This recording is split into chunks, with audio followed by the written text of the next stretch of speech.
Hello, everyone, and welcome to Rob Has a Podcast. I'm your host, Taran Armstrong, and we are here today to talk through the third batch of The Circle, Season 5, episodes 9 through 12. With me to talk about this week's batch of Circle episodes, we've got Geneva with us. How you doing, Geneva? I'm doing great, Taran. Happy New Year. Very excited to talk The Circle with you. It's been a while, so I'm really looking forward to it. Yes, very happy to have you with us. And we also have a special Circle guest, Alex from The Circle. That's right. Some people know me as Nathan, but yeah, thank you for calling me by my real name. Yeah, no, I'm glad to be here. I've been really enjoying this season so far, so glad to join you guys and be able to talk about it.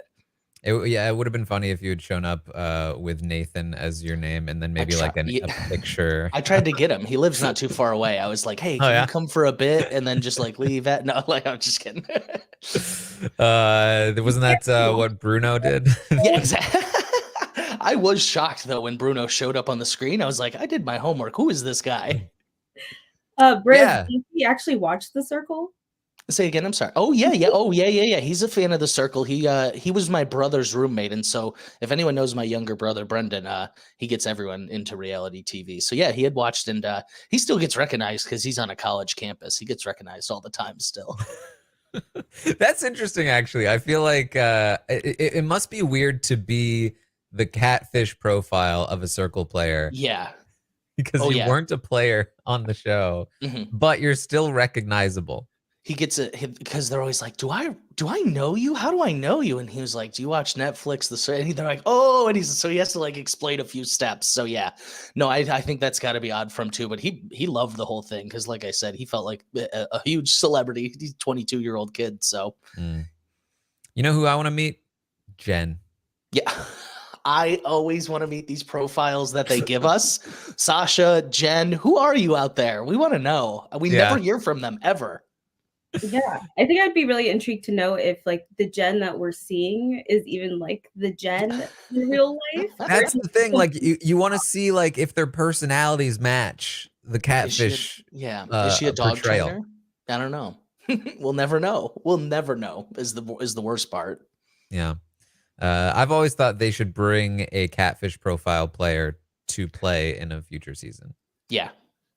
Yeah, I think that would be fun. It'd be funny if they showed up in the profile again and people are like, hold on a minute. Didn't we do this once before? Who is this? Yeah, no, I think there's a lot of fun things they could do with that catfish twist. I think they restrict themselves sometimes. All right. Well, let's talk about these episodes. I feel like I've been saying all season, I feel like the usual pattern of The Circle is that we get the first batch is kind of like a little slow, a little bit of an intro. Second batch is usually like where it kicks off, and that's usually the best batch. And then the third batch, I think, can sometimes slow down. But I will say I felt pretty good about this batch of episodes. I feel like they've kind of nailed it with casting, where they're giving us a lot of different things. They're giving us like strategy and drama with Jen and Tom and everything happening there. They're giving us this like high tier drama with Marvin and his love triangle. Yeah. And so like everyone's getting a little bit of something. And then I think the most important part for me is that these players are not afraid to actually like speak to each other and confront each other about things, as opposed to just like constantly sweeping it under the rug. I think that is the key that has made these episodes work. Well, Taran, you just got rid of like a fourth of my notes. The players this season, no, I'm joking. The players this season are so bold in that manner. They're not afraid to answer questions. They are not afraid to answer things directly. When there's drama, they're like, let's bring them into the group chat right now and see what they have to say for themselves. Like, I am all for that. Where too many people are like, it's a game of popularity. I don't want to cause drama. They're just going for it. And I totally appreciate it. Yeah, I think it's been very enjoyable to see, especially some of the times where like this person asked to be in a group chat. And then you're like, who's in the group chat? And then you actually see like the people that are surrounding the drama in that group chat.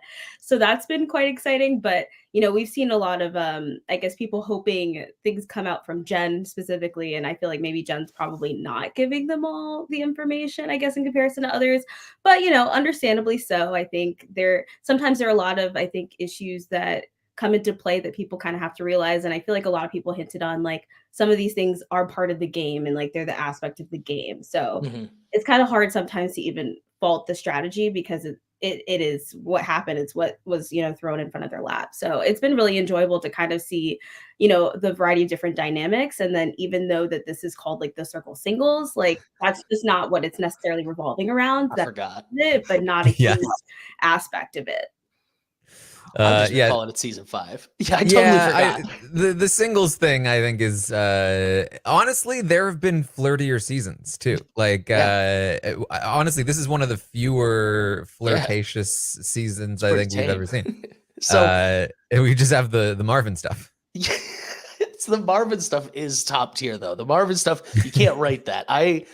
We could get into all of that, but so I think the singles idea, the only part of it that I've enjoyed is like the reward for some of these games is they're like, you guys get to go on a date. And I'm like, oh, that's actually kind of interesting. You can use that for strategy, bonding. That's a nice reward for these games, which sometimes are just like food or liquor if you win. So I think I like the date aspect. So if that's one thing they take from this season, that would be cool.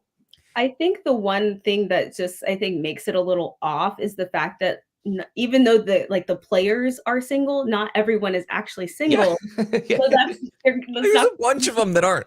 No, a ton. Like Tom, we found out Tom. Did you guys know Tom had a girlfriend before his video? Tom has a girlfriend. Surprise. Yeah. Chaz was engaged. Tasia also booed up. Brian, like that's like half the cast at this point. I know. That's probably why we're seeing, like, even though it's a single season, that's why we're seeing less flirting, because in reality, it's like these people are not really single. So I wasn't sure, like, kind of what the point was in the end, because I really would have wished that, like, okay, that everyone was actually single, because maybe that could have made something a bit different. I don't know if it really would have, but I guess maybe we'd see more, I guess, what maybe they were going for. Yeah, I was thinking like in particular about some of the games in this batch of episodes where like I do think the games can be fun, but I wish that we got rewards that felt like they mattered more. Like some kind of power, like the hacker power could be something you won. Please. Or like immunity from blocking or like any kind, like there's all kinds of like nifty little things that you can do with this format. And I feel like I think a big part of this, and we've talked about this all season, is that they filmed like the last like 3 seasons, like back to back to back or whatever. So they were kind of like doing the same things. But I hope that, you know, if we get a season 6 at some point, and I don't really know what the production schedule is for any of that, but like I hope that we get some really like fresh ideas about like the kinds of ways that we can mess with the players and introduce consequences to games and stuff like that. I totally agree. Totally agree. I think that is what the games are missing. In the beginning, they were fun, get to know you. You could use them socially and strategic in that way. We've seen that now. I need something more real. Like it's just, I mean, something that's gonna, you know, stop you from fast forwarding, because it needs some meat and potatoes there. I think the reward is a really good idea. I think like community's cool. I always, and maybe I'm negative Nancy, I always lean like, oh, you should punish them. Like they have to do something if they lose. And I don't even know what that would be. But like you said, I think there's a lot of really creative ideas and things you could do. But they just fall into this trap of repetitiveness sometimes. Yeah. So we kicked off this batch of episodes with the sort of the goodbye message from Shuby. And he really kicked over the hornet's nest here, because he is going to go ahead. I don't know what his thought process was here, if this was intentional, if this was like nudged by the producers, like, hey, this will cause some drama. But he is going to decide to say, well, I did start a group chat of all the new players and tried to start a revolution. That didn't work, so see you guys Bye, later. everyone. Circle. Yeah. Geneva, I did some investigative journalism, so I may have a couple answers. What did you think Ooh. about this, Geneva? Oh, I'm curious what okay, your I thoughts do are, not do because I've been dying since I saw it. I was like, what is going on here? I mean, at first I was thinking one I guess avenue is that I guess Shuby just wanted to be straightforward and honest and like this is what my downfall is. I actually tried this method that did not work, and obviously we know how he feels about social media, and I guess the reality he's himself the first time, and then he had to deal with this catfish, and then he was just kind of in a tough position with that twist of people having to choose between him. Mm. So he doesn't really have any, I think, other options. I think maybe he could have approached it a bit differently in terms of, I guess, waging war, but he tried. He Yeah. did what he felt like he could do. So I think that was probably one thing was that he was just going to be straight up and like, yeah, I didn't necessarily do the best, but this is what I did and this is what happened. But I just feel like whatever happened led to like this whole like being blown out of proportion because I don't think what I guess Shuby necessarily intended from saying that was actually what ended up transpiring in these next few episodes because basically everyone just nonstop would talk about this whole rebellion and Yeah. how people wouldn't tell other people about the rebellion. So maybe he had some other, I guess, thought or idea, but based on, I guess, my thoughts, it seems like he was just straight up telling everybody like this is what happened. Yeah. And to be fair to Shuby, I think it's not like he owed anybody in that group No. chat Yeah. any allegiance other than maybe Jen, but like Tamira basically turned him down and then Tom blocked him. So Yeah. Yeah. like if they get in trouble, like, oh well. Yeah, totally agree. I totally agree. Before I get going, I love Shuby. Love that he was asked back. He's like one of the reasons I fell in love with the whole show, and he's just such a great guy. Getting to have met him now. Now, when I saw this from Shuby and the subsequent events that it led from, the dominoes, if you will, I go Shuby. I asked him. I reached out to him. I said, Shuby, what were you thinking? What was going on here? And he goes, I'll be honest. I thought everybody knew. He goes, I thought it was such a failed attempt. He goes, there was a question in the Savage game where someone goes, are you a man with a plan? And he goes, in that moment, he goes, everyone knows what my plan was and what's going on here.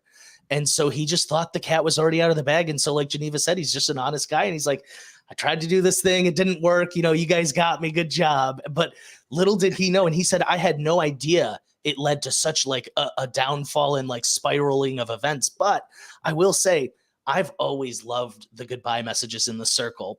Big Brother can have some really good ones and exciting ones, and they can work game wise. But in the circle, they can just be it's hold no bars almost, like anything goes. So this is maybe one of my favorite. Now that I've seen like what it has caused, what a whirlwind of events from just one little line from Little Old Shoe. Yeah, I've always thought too. Like, I wish that you could, and maybe you can, and people just haven't thought of it. But like, I really want people to just go full out in those goodbye messages. Like, say you're Shuby and you're mad at Tom. Like, can Shuby just be like, "Hey guys, I visited Tom and he's a catfish." Like, you know what I mean? I don't know he'd be able to flat out say that, but I definitely think he could hint towards it. He could be like, oh, like there's definitely things he could say to make it, like if that's what he wanted to do. Because I mean, they were like, say whatever you want to say. And I was like the last one blocked on my season. So I was like, nothing I say is really going to change too much. I was like, oh, there's a lot of big threats out there and it fell on deaf ears. So that's a whole nother story. But I think you could get pretty wild, like Shuby, Shuby outed a whole alliance. So I don't know. I'm curious what, like you said, what they would, because they have you record a decent amount of stuff, and then they actually, put together a clip of the highlights, I guess. Yeah. I have a question for you, Alex. How often do you feel like hearing these particular goodbye messages would maybe like cause you to maybe think a different way or like maybe reflect on something differently? Or would you say it had no effect on like your gameplay at all? They definitely have an effect on your gameplay because in the circle, since you're only consuming so much material, you want to, take everything to heart. And so when someone says like, everyone might not be who they say they are, and then someone in the chat's like, oh, they came and visited me last night, you're like, well, they just told us they're a catfish. You're like, it's confirmed. So it definitely changes your mind sometimes, and it can wear off maybe after time. But in the moment, you'll go down the rabbit hole and think anything. I feel like the way to go would be to like say Shuby got blocked by Tom, and this was true too to a degree. But like, let's say Shuby gets blocked by Chaz and has no relationship with Chaz. If Shuby in the goodbye message says, "Well, I thought I was besties with Chaz, but turns out I'm not." Now Chaz is on the defensive. Like, I feel just, even something as simple as that could be could really be throwing a wrench in the works. I think we'll see that one day. I really do. I just think a lot of, and it's a downfall of the game, but not enough Circle players are like cutthroat. Like, they got a little bit of cutthroat sometimes. I need that next step. That's great, Taran. I love that. Yes. Well, so another sort of thing that comes from Shuby is that the hacker power is going to be given to Jen. Brett finally has the ability to be a hacker, and turns out he's not very good at it. Yeah. No, it was brutal because I've been actually very impressed with Jennifer as a whole. Brett and Xanthi have really, from going to be the first two blocked to where they are now, they really impressed me. And so even in the moment of what they were doing, I was impressed. I was like, wow, the wifey thing. But one slip up got them totally caught up, and it's wild. This whole batch essentially revolved around Shuby's goodbye message, like, and the hacker twist. It was wild. It was fun though. Yeah, this batch of episodes to me was like The Walking Dead for Jen, right? Ooh. It was like she was doing really well in a great settlement, and then out of nowhere it all came crumbling down, and then she like tripped Tom as they were running away from the zombies. So the zombies would eat Tom. That's exactly what happened. This is very Walking Dead-esque. That's so funny. And it's crazy how that twist, I think, really, set the trajectory, I feel like, for Jen's game and how everyone basically feels about Jen at this point. So it's kind of like, would anything like that have, probably even transpired for Jen in terms of like game standing if it weren't for this whole twist? Maybe not, or maybe not as much, because I guess it depends on how people would have perceived this whole rebellion thing. But yeah, I think the twist is a good idea, but the second they introduced it, I was concerned because I was like, they're gonna reveal it before the blocking, and that's gonna be so lame. Yep. And so like, knowing that it's going to be revealed before the blocking, there's basically nothing that you can do unless you get really lucky, or like really like these two people will never talk again somehow. Like, unless you get like really creative with it, it's not going to affect the blocking. It's just going to cause people to start to be suspicious. And when there's one affected player who's been hacked themselves, one person that's being talked to by the hacked person, and one person that's being talked about, that's three people that you're probably crossing off your list in terms of suspects, which really starts to narrow it down. So it's almost inevitably going to come back on the person who was the hacker if you try to do anything fun with it. So my initial thought was like, okay, you can't really do anything fun with it. The best you can do is just try to get some info. Like, pretend to be Chaz, talk to Sam, and then be like, hey, so who are our besties again? You know what I mean? Like, so I'm curious. So this was a question I had for you guys. So Taran, you would have used it to try to get info. Geneva, what do you think you would have done with the hacker twist? Because I thought about this for a while. I think I definitely would have not used, information like basically Jennifer did, in which that maybe I only knew, because I think that just kind of led obviously to Jen being caught. I think in this situation, I'm actually also not sure if I would have maybe chosen, Chaz specifically, but maybe someone that I actually maybe would have felt a bit more, I guess, comfortable playing. But I think using it for information, or maybe just trying to like verify, like, I guess how people individually, feel with somebody, and maybe you're able to get something out of that. So like, I guess more specifically, like, maybe if I was unsure about somebody, just kind of getting like more of a sense of like that person's perspective on that person. So maybe I might get a better assessment. So I think I might have used it more in that way, just to like get like stuff that I need to know. But I don't think I would have necessarily like planted or spread anything, especially because if there is that sort of, limited interaction. And what we saw was like, oh, well, like, Chaz and Sam didn't even talk. So like in that span, that was an easy thing to catch. I think that's where it's very important not to do anything, too over the top. But I get like where they were coming from and why they thought maybe that would be, a potential method or strategy. But I think I would have done something a little bit more low risk, at least so that it wouldn't affect or impact my game. Yeah, Yeah, that makes sense. I think the other thing that I was thinking, and this is not something that I think I would commit to because it's way riskier, but like instead of hacking Chaz and talking bad about Tamira, you could hack Chaz and talk bad about yourself, which would then, once it gets revealed that there's a hacker, would implicate Tamira as being the hacker and exonerate you.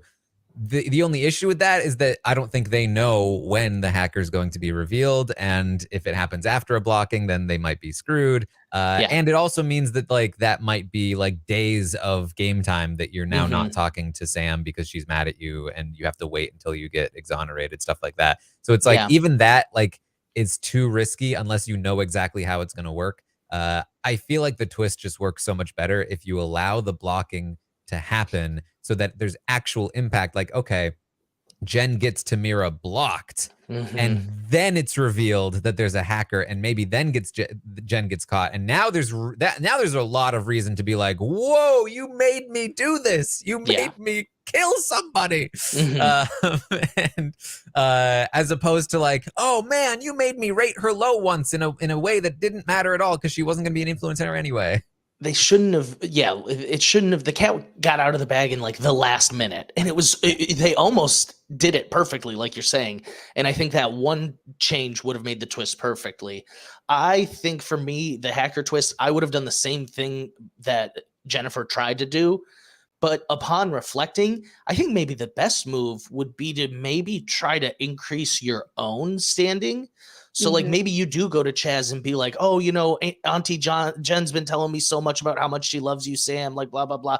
And then Sam's like, oh, I didn't know like Jen thought about me like that. And then maybe she rates her higher. But I would instantly have gone for like the kill. I would have been like, let's get Tamira out of here. And it probably would have backfired on me too. So I can't blame them at all. It was well, I mean, I think the issue with talking yourself up is that if Sam and Chaz have that conversation of like, well, I haven't spoken to you in 48 hours, like then it's real obvious. They're like, who is wanting to talk up Jen? But that again could be a way to implicate somebody. You could talk up Tamira or something like that in order to then implicate that person once it's revealed. Yeah, I like the next step logic of you should assume it's going to come out like very publicly. I loved when they brought her into the chat though. They're like, bring Jen in. That was my jaw dropped. I don't know if I've ever seen that. I was like, the balls. Sorry, I don't know if I could say that. I was so shook. Yeah, that was great. Again, that was like I thought episode 9 was great. And then I felt like I'm pretty sure it was this order. Episode 10 was kind of a letdown because like from the second they introduced the hacker twist, I was like, this is exactly how it's going to play out. Like they're going to reveal it before the blocking. It's not going to matter for the blocking. It's just going to get them caught over here, and there's going to be this or this. And so it really just fell flat to me. But then when we got to episode 11, and there was like actual fallout and actual confrontations, I was like, okay, I'm back in. Here we go. Going in waves. The suspense went away and came back. Yeah, I think that it was. Yeah, I just think it was very. I was a little concerned too about the timing of the particular releasing the info, but then I guess ultimately because the info also was so new to Sam, it didn't end up making an impact at least on Raven and how things panned out. So. Yeah, it's like, oh man, how much more dramatic is it if Sam blocks Tamira because of that information? Tamira is like, I don't know what the hell I did in her goodbye message. Sam says, listen, the reason why is because Chaz told me all about this thing. And then Chaz goes, what are you talking about? And then alert, there was a hacker. Like, massive drama everywhere. Sam got tricked. She's embarrassed. She's mad. Who did this? I just feel like just so much untapped potential there. But and it's such a small change they needed to make to it to make it perfect. And we don't need to get going on my rant here, but that's like the story of the Circle. So many small changes they could make, and it would be so much better. I fell in love with the show for like its potential, with the game it could be, and they just, for whatever reason, keep getting in their own way. Yeah, they've kind of been coasting a little bit, and it's like, it's fine. It's a fun show, but there is like, I feel like just around the just over the horizon, we've got some great stuff. Which again, why I'm kind of like, next season could be a big one if they're finally like changing things up after the filming back to back. So we'll see. So they confront Jen. And Jen goes with the full-on denial, tosses it over to Oliver. Sam is buying none of it, but Chaz seems to be buying all of it, which is another one of these like fun things that can only happen in the Circle, where Sam is like, Chaz is definitely with me. There's no way we're buying any of this. And Chaz is like, so Oliver did it, huh? It all makes sense now. It's one of those great moments where they're on totally opposite pages from reading the same exact message. That's part of what I love about the show, is like how social media is that. Like, two people interpret the same message so drastically and differently. But I actually really liked their lie that they came up with. I thought it was a great way to cover their trail. I thought it was quick on their feet thinking to be like, you know what? I mentioned this to a whole group of people. My bad. Yeah, I think that naming the specific moment where it happened was a little dangerous. Obviously, like, it was the best opportunity because there was such a wide variety of people there, and you're not usually talking to that many people at once. But I think naming the exact moment allows people to then deny that it happened in that exact moment, and for Sam to say that happened before, or this happened after, which I'm pretty sure it didn't. And also, how would she know? I don't think she was right. I don't think she was right. But even so, I feel like that was that was really hilarious. And I think the thing too about saying something like that specific, it's like, well, then what if someone in the rebellion's like, that was never said? We almost got that moment. I thought that's what was coming. That's what I thought was happening too. And so that's where I was like, maybe that wouldn't have necessarily been the best comment. And then also it's kind of like, okay, if you're saying that your loyalty is to these people, isn't that a red flag in itself too, for Jen to even say that? So I just thought it was all around a little bit weird, but I think considering the circumstances and they had to come up with some sort of excuse, I think it was decent. But however, I think at that point Sam was just like, I don't trust Jen. They got caught red-handed like 4 separate times.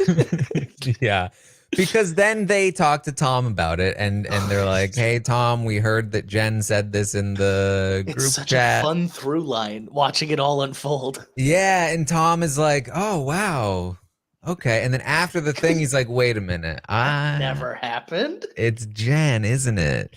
And he's gonna confront Jen about it. I did think, and I mentioned this when I was watching, I was like, they should just tell Tom that they were the hacker. Like, I think if they told Tom ahead of time, he could have helped them from the jump. I think tell him that I think Tom is the kind of player, he's in with you. If you tell him right away before you do anything.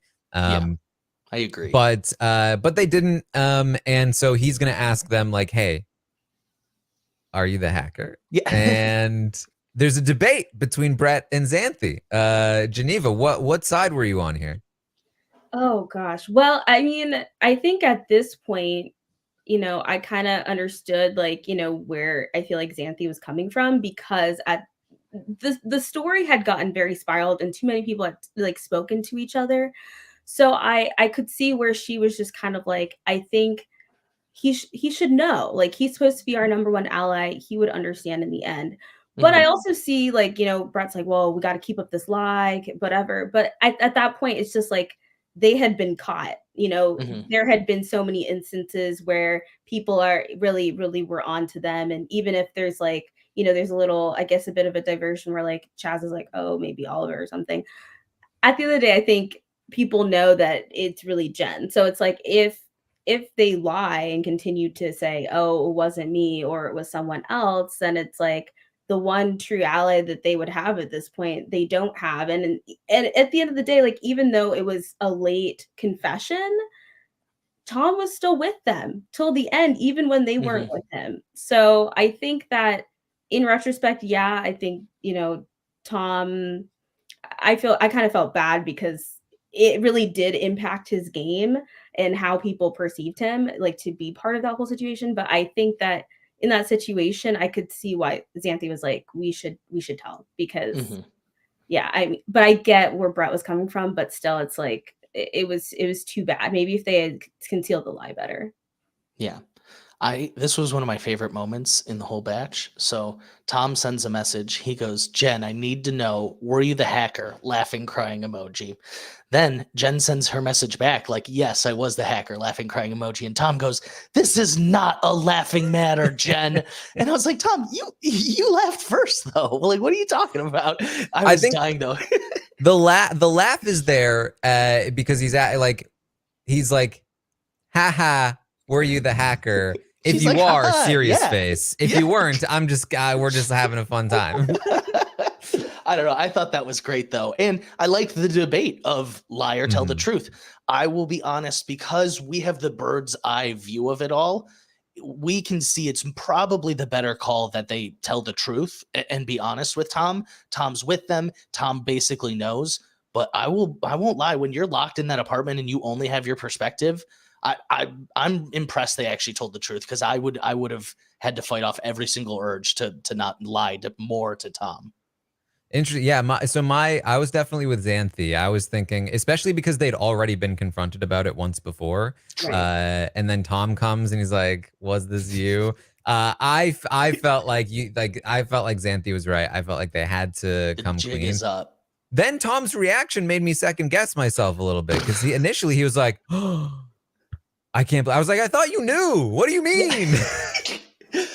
Do you guys think he should have been that upset about it? I was like, Tom, no. she's your ally. Come on now. Like, I mean, not really, but I guess because, he was like dealing with other people and, that whole distrust, I think it just kind of felt like, well, I could be brought down with Jen, being associated with Jen. So it was more of that sort of situation. But in a sense, I'm kind of like, maybe in the situation, were you too loyal? I don't know. Because at that point, it's like they weren't loyal. So I kind of wish, honestly, even if it was just to get him up like a single standing, that could have like made a difference if he did honestly, say, hey, everybody, like, just so you know, Jen's a hacker. I don't know.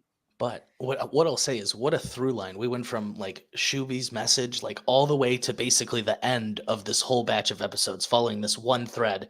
And this is what the Circle could have. And it's so nice. And I agree. Like you said, Taran, if they flip the order of the hacker reveal, this becomes maybe like the best batch of episodes ever, because the hacker had real consequences and they really got caught and called out, and it's good. But so while I think most people should know, do you guys feel like Chaz still doesn't think it's Jennifer? I feel like Chaz doesn't care. Personally, I think you might be right. That's honestly fair. I think the reason Chaz was willing to be like, oh, it might be Oliver, is because he was like, you're giving me everything I need to like outwardly not care, because you're part of my game plan. That's kind of how, because I think it was the same with Marvin, where it was like, he didn't really care about what Marvin was doing. He just wanted to make sure that Marvin was on board with everything, and like hopefully you don't get blocked. Here's how you can apologize. We'll talk about the Marvin stuff. We need. But yeah, so the hacker story's not even over yet. And the thing about this all being one big through line too, and one of the reasons why I was like Tom, was because it theoretically all started with Shuby outing the revolution, but there was actually one step before that, which was the end of the previous batch of episodes, where Tom gives in and blocks Sasha instead of Marvin. That's the real domino, in my opinion, that kicks all of this off. You're so right. Yeah. And he shouldn't have. If Sasha is there, this whole situation never happens. The revolution doesn't come out. Even if there are people that get in trouble, like Sasha is with Tom and Jen, and they have numbers. Jen doesn't get the hacker twist. Yeah. Yep. And so there's all kinds of like, it plays out in an entirely different way. And that's the thing too, is that Jen knew. Brett and Xanthi were like, what have you done? I don't think you even know what you just did. Yeah. And so when Tom is like, you've brought me down with you with this hacker thing, I was also kind of like, Tom, you kind of put everyone in this position with your Sasha thing. Yeah. So it's so interesting to me because I think Sasha's head honestly is in the right position. OGs always tend to stick with OGs, and new players, since they're always playing from behind, any progress they feel like they make, Tamira feels like I have the Powerpuff Girls. Tom's like, I have this great alliance with Chaz. They feel like they can't do anything to ruin that. They're like, I made so much progress coming in late. I can't risk that. But I think Sasha really had the right idea here, and Sasha Shuby. And it's just crazy to me. I, coming from just being like a Survivor and a Big Brother fan, I originally was not a fan of adding in players late.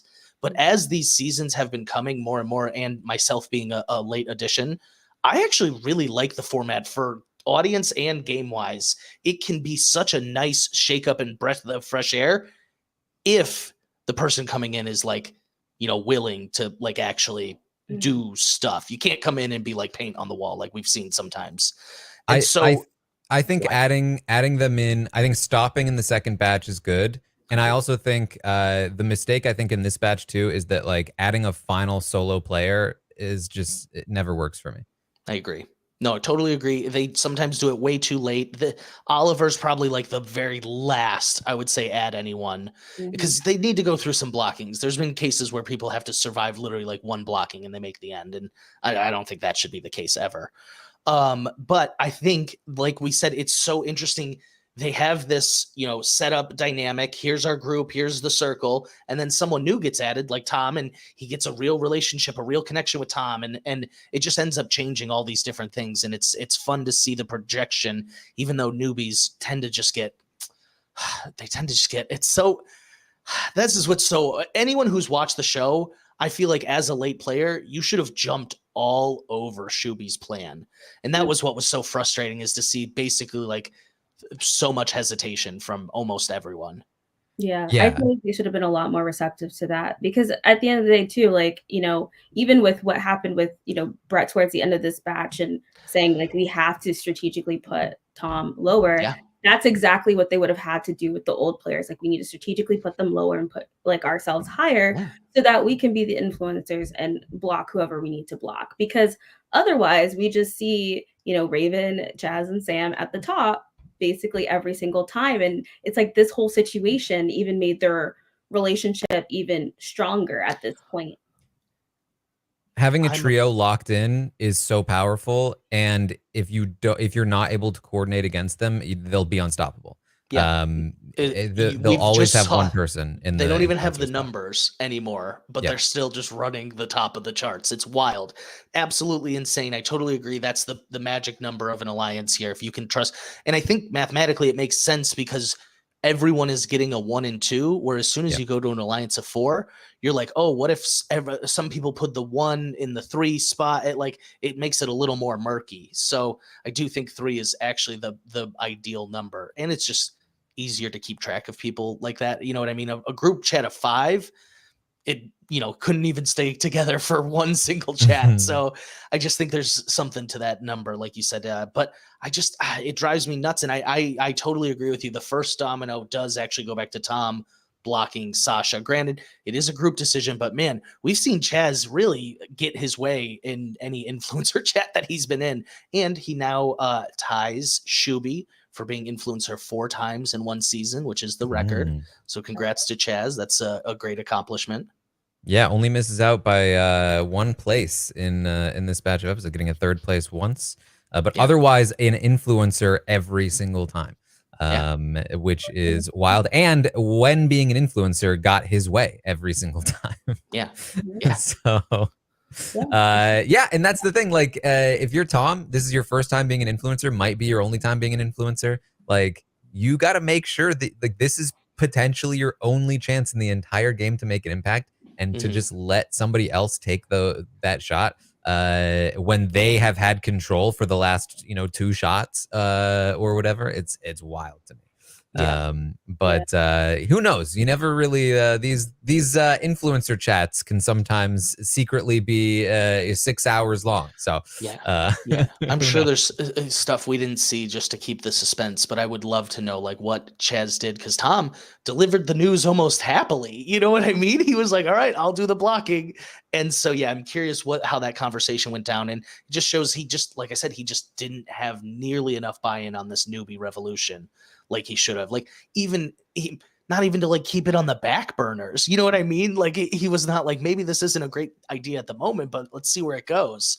So and I also don't think like the whole strategy to go against Tamira is very productive for them. Like, yeah, I guess it's like one less person they have to deal with, but they're not going after the core. And I think that's kind of, the people who have that sort of influence. And so that's kind of like, I feel like the issue at hand with how, Jen and kind of Tom handled this like batch and what was happening as well.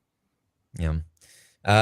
So the only other thing is that in terms of like influence over this final blocking and this hacker story is that there is a funny Jen versus Tamira side plot where in the game in the previous batch, Jen had to say that Tamira was the most two-faced, and Tamira reaches out to Jen to be like, what's up with that?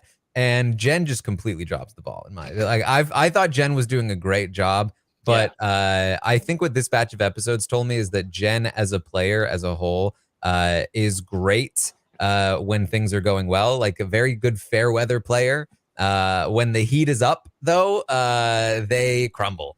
Because this was such for an unforced error to have Tamira be like, "Hey, why did you say that? Like, let's hash this out." And Jen just like, "What are you talking about? We're great. I love you." Yeah, you handled the situation with grace. Yeah. Huh? I will say honestly, yeah, I agree. Jen, I've been singing the praises, but this is one of actually maybe the worst just conversations as a whole. Like there should have been like look, I'm so sorry. I had to say someone. I knew you and I had a decent relationship, but not like a publicly close one. Something to make Tamira feel placated. They didn't even try. Be a human being instead of like a chat bot that's just like yeah, it was a chat AI. I hope your day is going great. Oh, that's the twist for the next season. They're going to put a computer as a person that's just responding to everyone, see how far it gets them. I think that'd be great. So, and then the funny part was that after the hacker got revealed, Tamira has the thought, oh man, that conversation with Jen was so bad. I wonder if somebody was pretending to be Jen to be that bad at that conversation. Not a bad plan. Not a bad plan at all. But she reaches out again and they fumble again. They do the exact same thing. No, that was me. Have a great day. Love you. I was dead. I couldn't believe it. I was like, oh, you get a second chance at this apology. They blew it. Yeah, it just every single time just sounded so disingenuous. And just I was like, even reading that, I was like, I would feel like this, I'm not talking to a human, like not a real person, because there's just something really off with this energy. And I think that was a lot of what was happening to just in general. And even Raven complained about this. Like they're not getting enough out of Jen. Like there's no, like they're not, like they're asking, oh yeah, this situation is happening. People have thoughts. It's like, yeah, but what are your thoughts? What are your feelings? Can you be more open and transparent with how you feel? And I get, obviously, Jen doesn't obviously want to be fully honest in some situations because it could damage the game. But it's like you still have to give a bit more, I feel like, emotion and just like at least like vulnerability, even if it's not real, but at least pretending to be, because I think that's what's coming off is it's not. And it's like you're talking to a brick wall and it's not productive. Yeah, give Tamira a problem that you can solve together. Yes. Like Alex was like, oh, I had to pick somebody and I knew that we had talked a little bit, but like I just decided that I didn't want to like pile on to Sasha, and so I chose you. I figured we'd talk about it after, and I Yeah. thought maybe it would be a good jumping off point for I'm so sorry, like whatever, or like that could be it, or you could even go a little bit further. You could say like, hey, you know what, like this thing you said kind of got me thinking, so maybe let's talk about it, and she can sort of explain, and then maybe you can, that's a little riskier maybe, but it's less risky than pretending nothing exists. Yeah. Because if Tamira at least feels like, even if Tamira's mad at you for being like judgy of her or whatever, if you at least give her the opportunity to make her feel like she has charmed you, like, Won you Jen yeah. didn't like me, but now that I've talked to her, she does like me, and I'm mad at her for not liking me in the first place, but at least I know that I've won her over, as opposed to this brick wall of just pretend La La Land that like no animosity exists whatsoever, and don't worry, it's all great. It's like, okay, Always it's so love. see-through. Yeah. Always love. I think it's really rare in the circle that someone leaves a private chat feeling as bad as Tamira did. Like, private chats are the time you really use to bond with someone one-on-one. So that was that was another not great moment for Jen this batch. Yeah, so ultimately, at the end of the batch, and don't worry, we will get to the whole Marvin of it all, but these are really like completely separate threads. They are. But at the end, we get that there is going to be a final rating before the final ratings, and the person in last is going to be automatically blocked. And Twist, I know. Jen and Tom feel like they are in some trouble, and Jen decides to trip Tom in front of the zombies and rate Tom last in order to ensure that Jen will not be last and survive the blocking. Geneva, what did you think of this move? Was it the right call? I mean, for Jen, it works out because Jen stayed, because Jen could have gone. So I could see, like, I think Brett had a smart like plan and idea. Ultimately, did I love it? Probably, of course not, because in the end, that's where I was kind of like, I wish that Tom, did something to, I feel like, secure his place even more. I mean, obviously people were like really shocked. They're like, he didn't deserve to go, or like, yeah, I didn't rate him that high, but like I didn't think he would be last. But I think that's the thing where it's like, it's important at a certain point to think about the strategic aspect of the game and not the relationships, because I feel like that's where sometimes we even get surprises in a circle finale, because people, rank certain people lower and certain people higher. And then you see someone who may have came in like, a little bit later, and that's not original be on top, which we wouldn't necessarily expect. And so I feel like that was kind of what we saw here with Brett. And I think, he had the right idea. Like, Tom has ranked higher than us in a lot of these, situations. So we need to put him lower, because he probably will put us higher. And so, I mean, yeah, it's great to have loyalty, but it's also like, Tom, you also were talking about how like you feel like Jennifer put you in a bad position. People doubt you or don't trust you anymore. So it's like that was kind of the thought where I wish that he at least told people, like, so that they would know for sure, oh, Jennifer, we can't trust. So Jennifer is going to be at the bottom, and maybe Tom would be, I guess, slightly higher, but we at least still feel a bit better with him. But I get that he felt that loyalty, but ultimately at this point, it's like, if you want to survive, it's, you can't have the loyalty. So that's kind of where I feel like Brett and Xanthi like succeeded, even though of course she didn't want to do it. So yeah. It's like a Shakespearean tragedy, what happened to Tom in this batch. It was great. It really was, because I felt really bad for Tom. I thought Tom was going to the end. I thought Tom could, stand a chance if he battened down the hatches and got through here. But what was so rough about Tom's blocking is I think he had every device to stop it right there on Love Day. He has a chat, Chaz, Jennifer, and him. And I think if he just tells Chaz that it was Jennifer, it gets out there, and Jennifer, there's no way she wouldn't be last after that. I think that's definitely possible. I think that like Sam was already rating Jen last, Does it change Chaz's mind of like who he's gonna rate last? I'm not sure. I would imagine, right?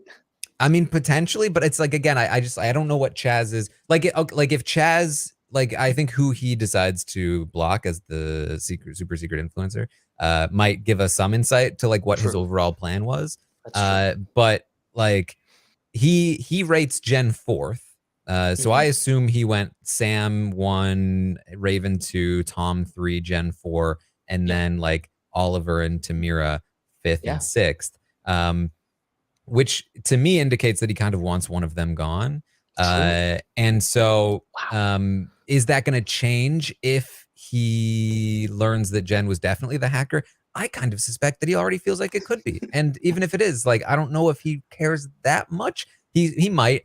But then also it's like, if you're Tom, do you know that this is coming up, that like last place definitely will be blocked? And except for that one specific scenario, I think it's probably the right call to keep this to yourself, because you kind of don't want, like, you'd much rather have Tamira or Oliver blocked than Jen heading into a final.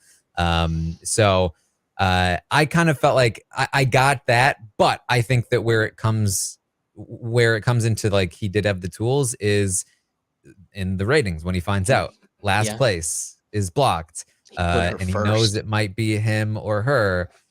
He puts her first, which I mean is a right call in some universes. Right, guys. And this is what I liked about this, and I like this twist in general. I know some people don't, but it really put them in like this weird prisoner's dilemma kind of situation where it was like, if you're Tom or Jen, it's super beneficial for both of you if you're both able to survive. If you're both able to survive, you got 2 out of 5 in the final. That's your best chance of winning. That's your ideal scenario, but you're both on the outs and have a good chance of being blocked. So you could start to rate each other a little bit lower to ensure that you're the surviving one. But the lower you go on your partner, the more likely it is that you are the one causing them to go, when it could have been Tamira or Oliver.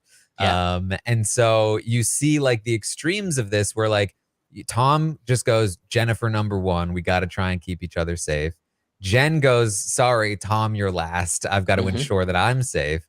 And I kind of felt like, I feel like I would have split the difference a little bit. I feel like I would have gone Chaz, Raven, and Sam 1, 2, 3, because I know they're not going anywhere near the end. Right. And then I probably would have gone something like Tom 4, and then Oliver and Tamira last, in the hopes that that Chaz did what we saw him do, which is put the 2 of them last, and that maybe there's a chance that you could get one of them out. It's a little riskier than what Jen did, and it might expose me to being blocked. But at the same time, like if I'm heading into the finals with Tamira, who hates me, Sam, who hates me, Raven, who like I don't have a great relationship with at this point, and Oliver, who I don't have a good relationship with, like I'm not in a great place to win there. So I might as well take a little bit of a shot, I think. But it's such a fascinating strategic dilemma. Yeah. And I think, I feel like that's probably where like Xanthi's head was going a bit. Maybe, I don't know if necessarily exactly how you thought about it, Taran, but I think that she just kind of was like, I don't want to put him all the way down there, but I recognize that we can't necessarily put him first. And so I think that's kind of, I think she said 3rd specifically or something like that. So I think that's kind of probably would have been the more ideal method, because it's like, yes, you are not doing first, so you don't necessarily feel as guilty, I guess, by choosing like a 3rd versus a 6th or something of that sort, but you're also increasing your chances of staying when you think maybe it's possible that Tom might put you higher. So Tom is last, Tom is out, and Chaz is the super secret influencer. We'll come back around to what we think Chaz will do in our finale predictions. But we, of course, have to talk about the other half of the drama of the batch of episodes, which was the downfall of Marvin, the apology tour. So Marvin finally finds out from Chaz after getting multiple questions about 2-timing women anonymously. What could it be? Like, Chaz, I was last. What's up with this? Chaz is like, yeah, so Raven and Tamira talked. He's like, what? He goes, oh, is that what it was? That's what he says. I was like, bro. And Michelle said it best. She goes, 3 degrees, people, 3 degrees. I was like, I just am stunned. He couldn't put it together before then. And it's like, if you're going to call another woman your queen, you don't think that's going to get around. He knew what he did was wrong. He verbalized it in the moment. He's like, oh, if Raven ever finds this out, she will be pissed. And so he knew in that moment, but like he just never pieced together. And I will say, and I think Marvin is a really good example of this, is when you are in your apartment, it is very hard to put yourself in other apartments. And because you don't know what conversations they're having. And sometimes after a while, you start to forget those conversations exist, that if you're not in them. It's really bad, and it's bad gameplay. You should assume everyone's always talking at every point. But I actually don't blame Marvin, because especially watching it back after I was on the show, I was like, oh, wow, I didn't know those two talked like that. Like, where was I? How did that happen? You know what I mean? So it just sometimes can really escape your perspective, because you really are just locked in there with your own perspective, and you're just seeing these messages, which could be very concocted and fake for all you know. It's like how when I was like a really little kid and I started playing soccer, I didn't understand why I got to play every week and everyone else only got to play once a week. Yeah. Because I only thought my games existed. Exactly. Yeah. Exactly. You go from your own perspective, and it's really hard not to, because it's just like I said, it could be anyone in that other apartment. So you almost try not to think about it as much, but then you forget they're out talking to people too. And Raven and talked almost instantly, Marvin. So Chaz does this thing. He is going to tell Marvin's like, what do I do, Chaz? And Chaz is going to give Marvin some advice on how to apologize. I did a whole sort of like rant about this when I was streaming on Twitch about these episodes. But like, this was interesting to me because I felt like Chaz was giving Marvin decent advice for like what to say. Yeah. But the issue with, I think, giving people that advice is that the like what to say isn't actually important. It's like what saying that represents that's important, right? So like if you tell Marvin what to say, but he doesn't actually feel the things that he's supposed to feel when he says it, then it's not gonna work. Disconnect there. So I think that's what ultimately we get when Marvin goes to Raven and he's like, oh, I'm so sorry, I'm in the wrong. Hopefully you can forgive me. And it's just very clear in this conversation, like every like paragraph ends with like, so hopefully you can forgive me. Yeah. And Raven is just having none of it, Geneva. No, and I completely understand why she did not. Because I think when you think about it too, it's like, I think that's actually what specifically like made me cringe, like every time that he would like apologize, not only to Raven, but to Mira. It's like, I hope you can, it's like, I mean, yes, you do hope that you'll be forgiven, but I don't think you need to say that. You know, I think like, because then it's like, okay, you're trying to get something back when in reality, at this point, this is kind of where you need to apologize for your actions because you hurt Raven by your actions and she heard about what you did from someone else and not from you. And, you know, she even ended up saying like later on in the, you know, in the batch of episodes that like, it would have meant more if I heard it from you first before essentially, you know, anyone else. So I think that I completely get where she was coming from. I think in her position, she's just like, well, I can't really trust you. And it's like, you know, you were my number one at this point in the game. And it's like, if you're calling someone else a queen and saying that they're a priority to you, it's like, what is, you know, what does that mean? Not only for my feelings, but also in the game as well, too.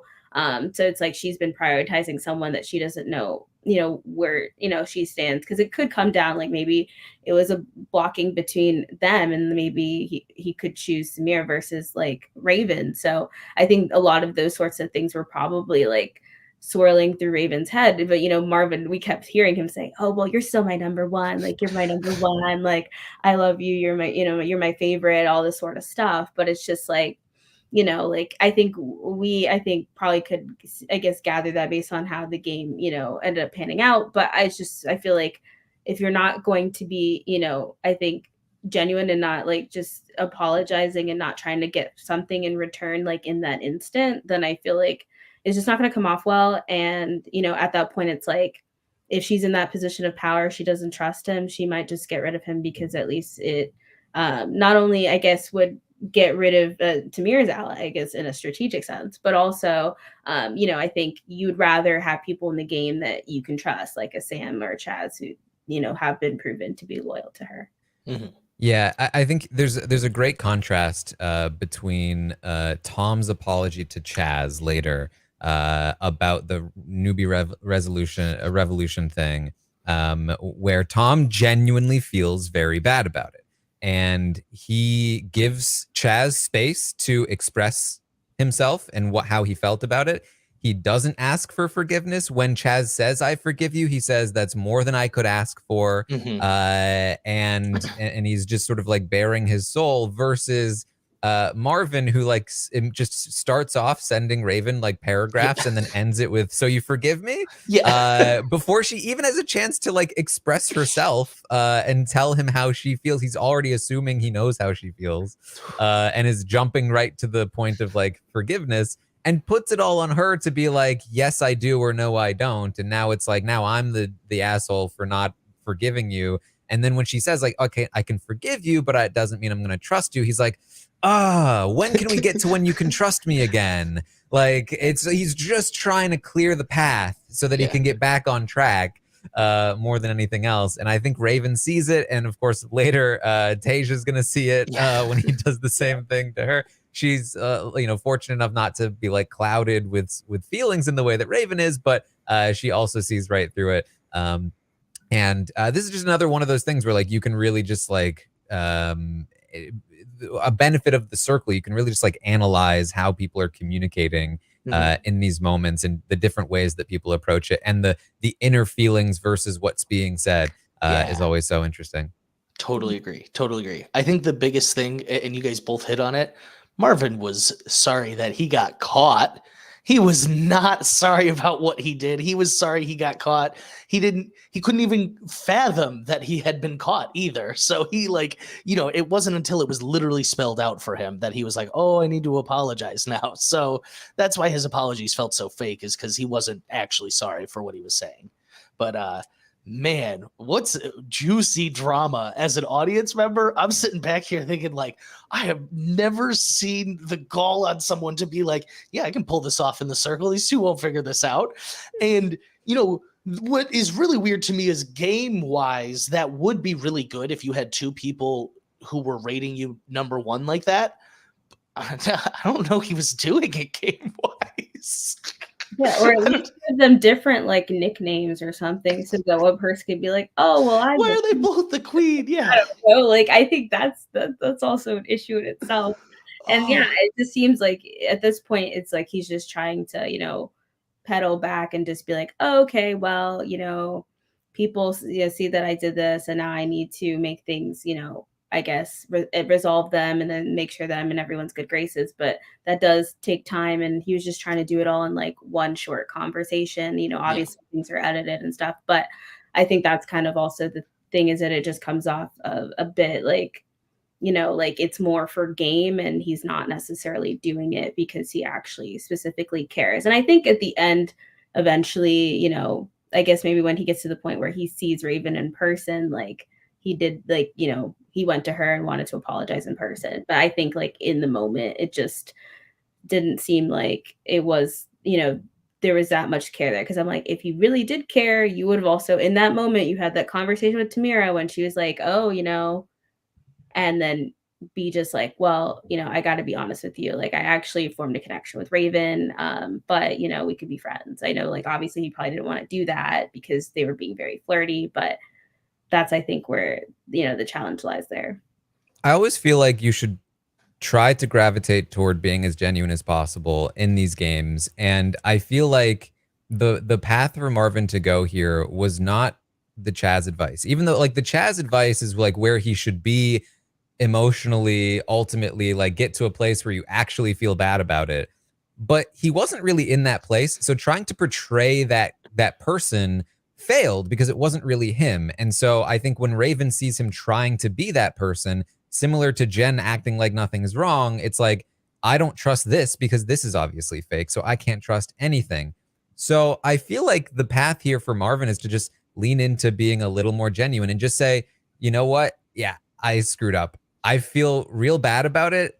Here's the thing, though. I promise you, I am rating you #1 every single time to make it up to you. I'm sorry. I'm a little bit of a dog, and I got caught.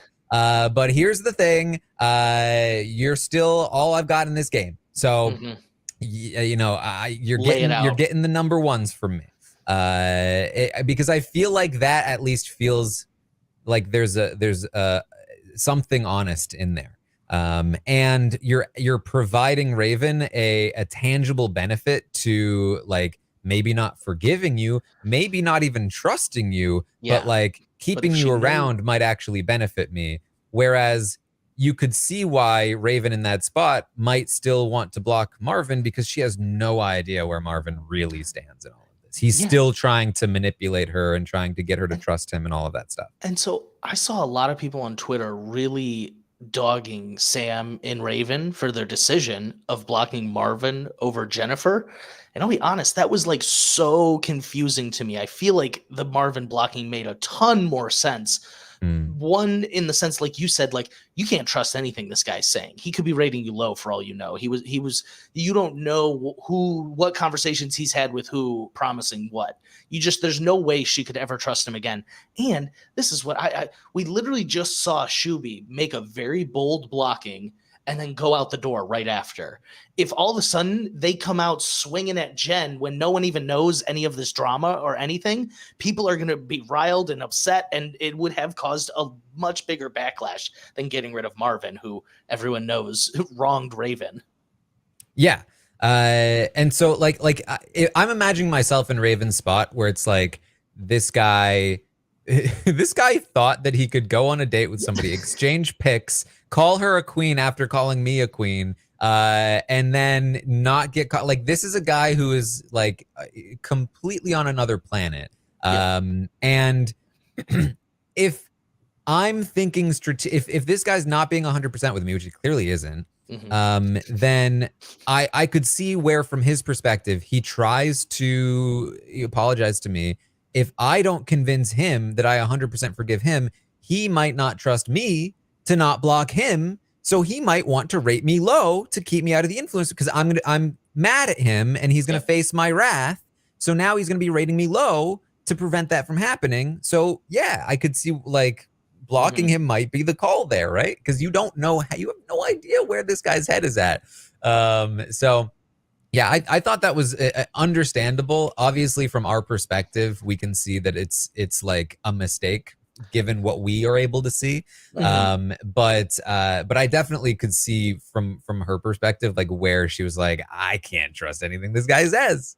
Yeah. Right. And I think people, I mean, like, I think in my, like, personally, I can see how people have been like, well, why not Jennifer, when we saw that Jennifer had started all this drama. But then it's like, you know, we even saw in that moment, Raven, like, this is just a bunch of information that was like thrown at her. So like, she didn't really have time to process. She doesn't know what's even true or not true of that situation. Like, hopefully what Sam is telling her is real, but it's like, she doesn't really know because she's just getting it, you know, from one individual in person on like what happened. And of course it seemed like pretty, you know, summarized in that sort of sense. So I think it's like, based on what she knows for sure happened and like, that uncertainty with Marvin, and then what she doesn't know and she's like confused about with Jennifer, it's like, I guess we can figure out what's going on with Jennifer later, like right after this blocking. But like for me, it's like immediately, it's like I gotta get rid of Marvin because you know, for my personal like sanity and well-being, because I can't trust him. I don't know if he even really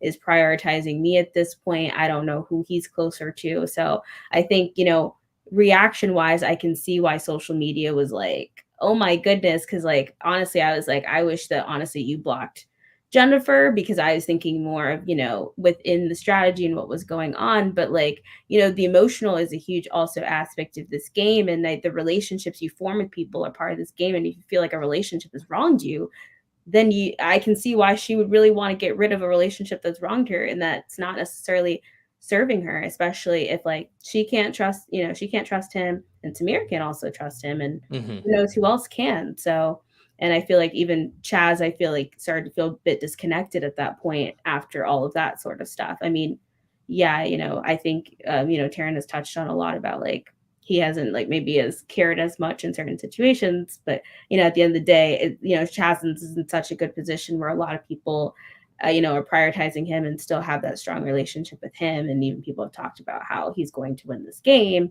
But I think that's kind of like ties back into where I feel like in that moment for Raven, that's just what made the most sense, because she didn't have all that information that like Sam had. Yeah, for me, like I think it's important to have players like Raven on the show that are going to play with their hearts, and which isn't to say that she's entirely playing with her heart. I don't know exactly like what the percentage is, what the ratio is, but she's definitely like a genuine person that's playing in a very genuine way. While also not being judgmental of people that aren't playing in a genuine way, which I think is also like key for me at least. But I was thinking about it during this batch of episodes. I really feel like the players that I'm drawn to are the ones that are either like really like full on, like on the spectrum of playing with your heart to playing strategically. I love the extremes. Yeah, that's what I makes love it the fun. ones that are like full strategic, heartless Jen. And I love the like play hard on your sleeve, block Marvin because he betrayed you, Ravens. And the ones in the middle I tend to be the more boring ones to a degree. Like, oh, I'm very genuine, but also a little bit strategic. Like I like Chaz as a character, but like his gameplay is kind of just like straightforward, right? Yeah. And so, and I think the thing that worked for me about Tom, especially toward the end, is that he was also a mixture of both, but he would swing wildly from one to the other, back and forth. And that dichotomy was like eating him on the inside. So it's like I really like the extremes, and so that I really like Raven, I do too. And what she brings to the show. I know we'll get into predictions probably, but I think Raven's gonna win. I think Raven's my winner pick. Interesting. Yeah. So let's talk about that. So we've got Chaz as the secret influencer. I've already kind of indicated my prediction, which is that given that he put Jen in 4th, I have to imagine Oliver and Tamira were 5th and 6th. So they're who knows risk. which one. So I assume he's going to block one of them, especially now that Tom's gone. Like I think that even more incentivizes Chaz in his mind that like, that means Jen's not rating Tom number 1 in the final. So I feel like for me, my best guess is Tamira. Given what we've seen, it doesn't seem like he has a much of a relationship with her, and he does at least have one with Oliver. However, they have set up that like, oh, Jen blamed Oliver for the hacker thing, so like that could come into play as well. I think it makes a little more sense for him to keep Oliver around, but if I had to make a prediction, I think it's Tamira. That would be my prediction. What do you guys think? Who do you think he's blocking? You go for Geneva. I feel like Tamira is a possibility, just because I feel like she doesn't really have a lot of like, I guess, strong connections with people, and because there's been a lot of that information circulating around her, I don't think it would cause like a lot of like waves. But then I guess with this, newfound information, from Sam about, Jen and that whole situation, he may feel maybe a little less inclined to block her, and might be thinking, oh, because his head's been thinking more Oliver. I think that could be a possibility. I still feel uncertainty about the whole Jen being the block, even though that's what I would want, I guess. But I just feel like after that, and especially after Chaz went to Tom and Jen to like apologize to them essentially in that sort of conversation, and I'm rating them like Jennifer, at least, that like in a decent spot. I'm not sure that would happen at this point, but I feel like, probably in the finale, he'll, rate her a bit lower. So Yeah, I think I'm between, Tamira and Oliver, but it's just more dependent on whether I think Chaz at this point is really feeling like Oliver had a lot to do with the whole situation or not, or if that's just like, just what he's just saying to maybe come up with excuses to like distance himself from people. Yeah. I will be honest, coming into the podcast, I thought it was very clearly going to be Jen. But Mhm. Taran, you're proof of why would you rate someone fourth if you're going to just turn around and block them the next time?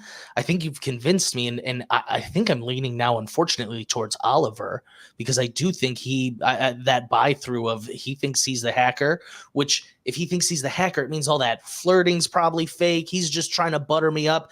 And this is another huge thing with the circle is everyone is always like, why is it a catfish hunt? Why is it a catfish hunt?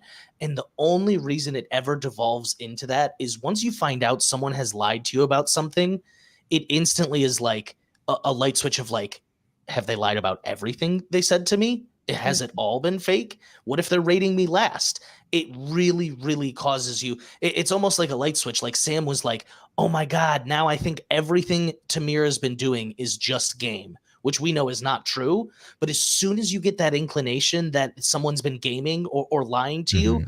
everything they've done becomes suspect. And so I think if Chaz really, really, really believes that Oliver is the hacker, he's going to be like, no way he's rating me first come the end. He's just been buttering me up. He's lying to me. And so it could be Oliver. I'll be honest, though, before, what an hour, 16 minutes in, I was convinced it was going to be Jennifer. Mm. You see, I've been really, I feel it's definitely could still be Jennifer for sure. But I was really looking forward to Jennifer at the reveal table. I'm still looking forward to it. I feel like it's not as good now that she's gotten into such hot water. Like it would have been way better if they all still loved Auntie Jen. But I'm still excited about it because like they're gonna be so shocked about Brett and Xanthi. This is one of the greatest revenge stories the Circle's ever seen. The show was smart to give them, the actual videos because I know previously they haven't done that. So I would have automatically been like, if I don't see a video, that means they're probably still around. But that's, that's just me thinking about things that probably not necessarily normally Yeah. think. So in terms of the winner, This part's hard. I feel like Chaz still is in a pretty good spot. The issue is, and here's why I think taking Tamira out is his best move. Because unfortunately, I think Jen, there's a good chance he's getting rated for third or fourth by Jen regardless, which is tough. But the issue is that I think he's also getting rated third or fourth by Tamira or even Oliver. And if you leave both Tamira and Oliver, then they're both like they've got a bit of a connection there. So like you've kind of got like and they've both got connections to like Raven and Sam to a degree. So it's like it's tough to leave them both in. If he takes out Oliver, I think he's a little more exposed because he doesn't have that relationship with Tamira. And I think he's probably like third for Tamira and maybe third or fourth with Jen as well. And I don't think he can win there. So I think taking out Oliver is a mistake. For me, I think Tamira, if he takes out Tamira, I think he's got a good chance to win. If he takes out Oliver, I think he loses. And he loses probably to obviously Sam or Raven. And then between those two, you would think that Jen, if Jen is in, would rate Raven below Sam. You'd think that they got beef with Sam now, though. That's true, but like they've been so worried about Raven all season as like hugely popular. I feel like they're gonna put Raven and Chaz last. Yeah, I guess I just thought they. And sorry to cut you off. I just feel it's Chaz's to lose, which makes me think someone in a second or third spot is going to come in and snag it. And I think Raven's right in that sweet spot. Yeah, and so that's the thing. If Tamira is in there, then I feel like who does Tamira put first? I think it's not Oliver. Jen. Oliver's not there though. If Oliver's gone and Jen is there, I don't think Tamira's putting Chaz. It's got to be Raven or Sam. Girls. And yeah, she's got that connection to Raven. And so if Tamira's in, Raven first from her, a second from Sam, Second from Chaz. I think that's all she needs. I agree. And then like, so Chaz could tank her and that could help. But that would probably just give it to Sam, or maybe Jen, if Jen puts her fourth instead of third, might be enough to tank her and get Sam up there. This is why I want Jen to make it, though, because I think Jen's going to make the final rating pretty interesting. Like, Jen, I've done such a 180 on. Like, seeing them in the first chat getting blocked, I was like, oh, rough go of it. And then they have just really, like, I did not expect much out of them when they got their second chance. I really, really thought Jen was going to be in and out. And so I gotta say, like, I can't believe the 180 I've done on them from the beginning of the season. But I even if they're not in winner contention, I think them in the final rating will keep things very interesting and not predictable. And that's the other thing too about keeping Jen for Chaz, is that I think Jen is a very safe first place for Chaz. If he chooses to go in that direction, I think that's the one spot where he might still be able to sneak through. If he gives Jen first and maybe Tamira second, if he gets rid of Oliver, and then Sam and maybe even Raven last, that might be enough to squeeze him in there. But I still think it's tough if he gets rid of Oliver. And then I think Sam can win if she's able to get Tamira, Chaz, and Jen to all put her above Raven. But I think Tamira, we've said, is probably inclined to go Raven over her. I'm not sure. I think Chaz goes Sam over Raven. And I do think Jen would too. And so then it just comes down to like, where does Raven put Sam? Probably second. And then where does Sam put Raven? Probably, it might be close. Yeah, I think it's between Sam and Raven. Yeah. I do. I feel like we're gonna strategically put Chaz a little bit lower. Yeah, I think if Oliver is gone, I think it's between those two. If Tamira's gone, I think it's between Sam and Chaz. I think Raven wants Tamira there. This is interesting because I do think, unlike Frank getting this power in my season, I don't know it held a bunch of weight. His decision, I think he was going to win probably regardless. This one, I think, could have some real consequences, whatever Chaz decides to actually do here. Yeah, I think so too. Ooh, how exciting! Oh, I'm ready for next week. Very exciting. Okay.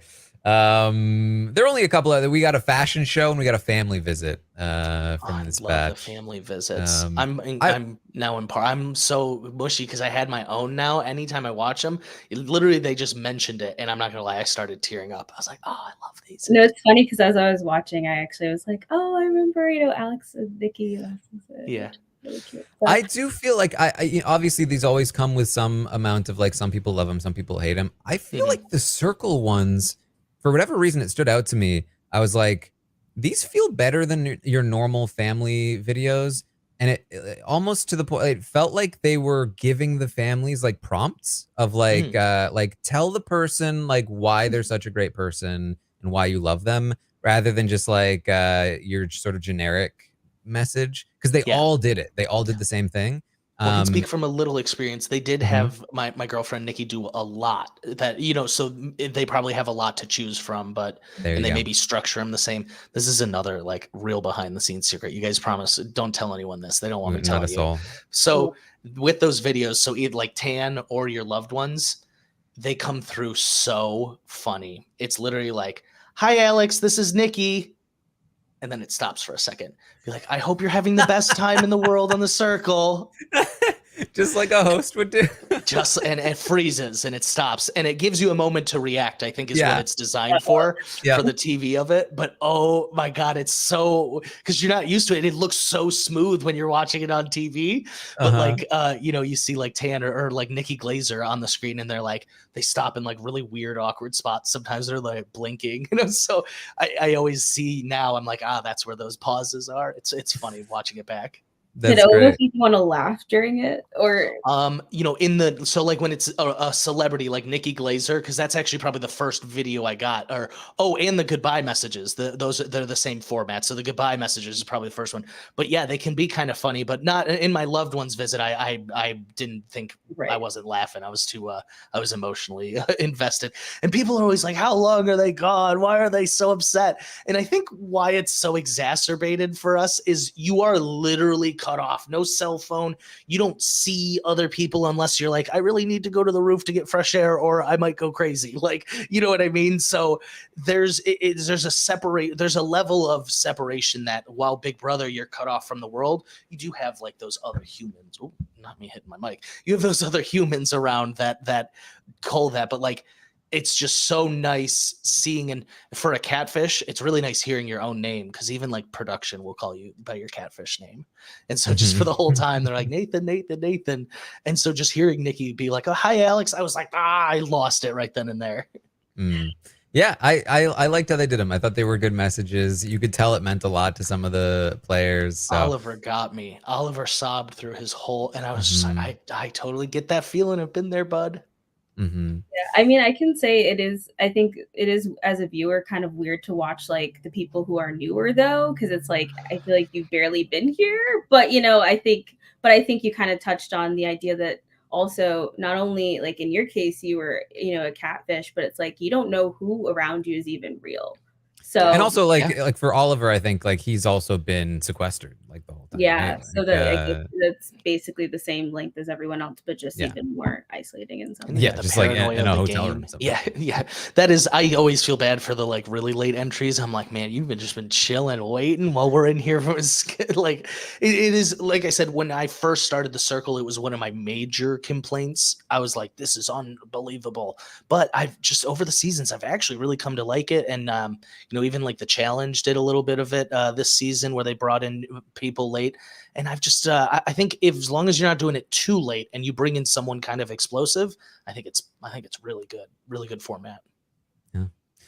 All right. Well, that was our third batch of episodes. The finale is going to drop next Wednesday, I believe the 18th. And we will be live on Wednesday to recap the finale of The Circle. Season 5, we will crown a winner.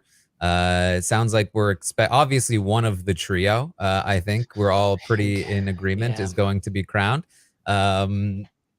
Maybe Raven is the most maybe Raven is the most maybe Sam actually is depending on who gets, because Sam is I think a contender in both spots. Yeah, but you're right. I think Raven is a heavier contender in one spot, and like Jazz is a heavier. She's like second place in both. So I think you got a good point about Sam. She's got maybe a bit more even odds, whoever's there, no matter I what. just feel like people might be like, oh, we don't want Raven to win, or we don't want Chaz to win because they're the obvious like picks, and like Sam might just kind of slightly rise above them in terms of but that's who I want to win. No, just kidding.